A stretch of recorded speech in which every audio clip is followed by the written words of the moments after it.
As of this moment, I'm an international fugitive. By filming this scene on this patch of dirt, I'll be joining the ranks of hundreds of journalists and politicians who just wanted to come and witness a world between masters, a war zone. And if I said I was a tourist and that I was confused and that I completely agree to Azerbaijan's natural right to this land, they might just let me get away with it. I might slip under the radar, but I'm not going to do that. So for the rest of my life, a dictatorship with a litany of human rights abuses is going to be waiting to throw me in prison. Because that's what it takes to tell this story. And if that's what they'll do to me, imagine what it's like living here.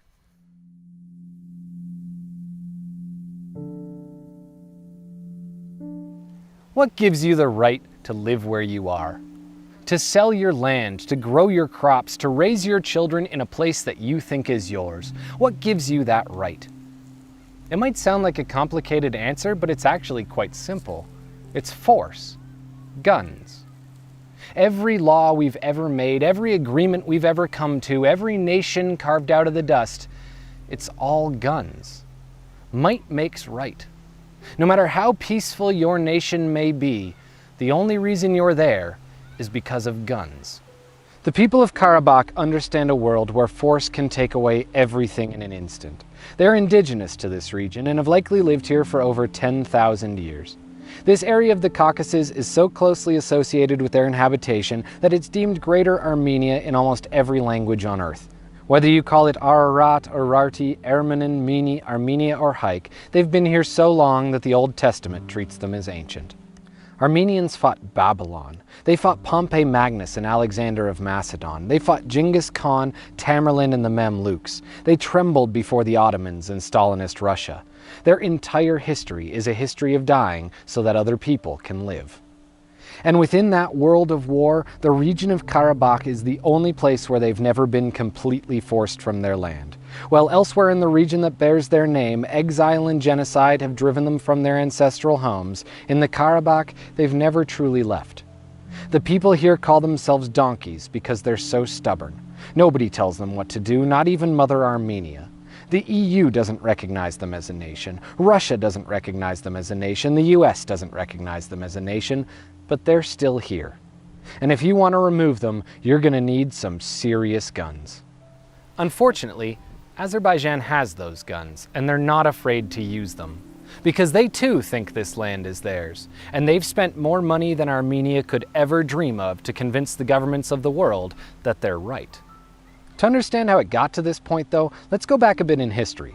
Although this story goes back thousands of years and this region has seen independence and destruction on loop a dozen times or more, for the sake of brevity, I'm going to focus on the last few generations alone. At the outset of World War I and the Russian Revolution, Armenians faced a historically difficult situation. To the east, a Turkish nationalist uprising had started a slaughter of minorities so brutal it led to the creation of the word genocide. To the south, a collapsed Persian Empire that had once served as a protector of the Armenian people was crushed by the weight of its own internal divisions. And to the north, the Russian Revolution was in full swing, replacing the dictatorial Tsar with a dictatorial Soviet. In the middle of this were a people with a little identity to call their own.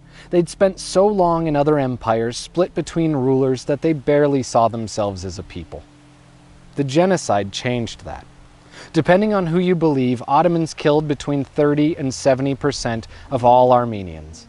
And yet, even with those numbers, people from just a few hundred miles away would have been completely unaware it was even happening. It remains one of the most denied atrocities in history.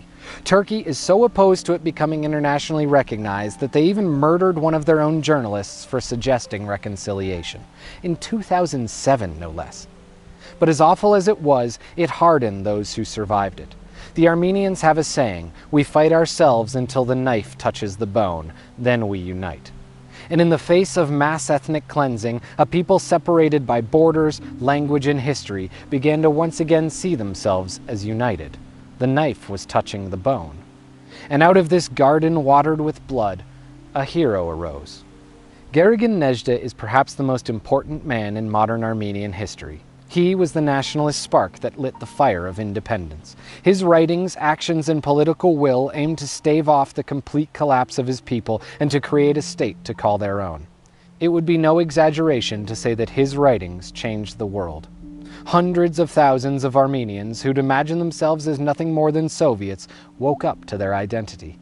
For Armenians in Moscow, Baku, Turkey, America, Argentina, and everywhere else they'd been exiled, his words rang out like a bell. Come together, defend your people, fight until you're free. And for the briefest few months in 1921, he'd run an independent republic here in the hills. But as strong as Nezhde was, he couldn't change the world. A few thousand civilian soldiers cannot stop a superpower, no matter how zealous they are. But that didn't mean he ran.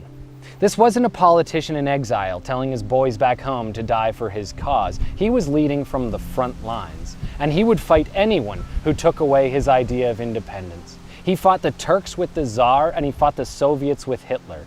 It didn't matter who his allies were, so long as they said when the dust settled, his people would have a homeland. But promises are nothing without the guns to back them up, and no foreign nation was willing to spill their blood for the Karabakh. For the next decade, change came rapidly to the Caucasus, setting the basis for a conflict that rages right up to the modern day. As the Russian Revolution pulled back the armies of the Tsar, age-old ethnic clashes began to crop up in eastern Armenia and Azerbaijan. British oil interests had long since led them to ally with the Azeri, and war politics were nothing if not harsh. The British designated Karabakh a disputed territory and agreed to look the other way if the Azerbaijani felt they wanted to make it theirs. In turn, they expected them to hold back the oncoming Soviets when the time came. It was nearly 95% Armenian. But it wasn't as simple as a British decree. The World War may have ended, but here war was only beginning. In the face of an ongoing genocide in the West, Nezhde and his local donkeys disagreed wholesale to the loss of their historic homeland in the East. They were ready to fight to the death, and the British and Azerbaijani would make them live up to their word. In 1920, the Karabakh capital of Shusha, then one of the most prosperous towns in the entire Transcaucasus, was razed to the ground, its entire population raped and murdered on the spot.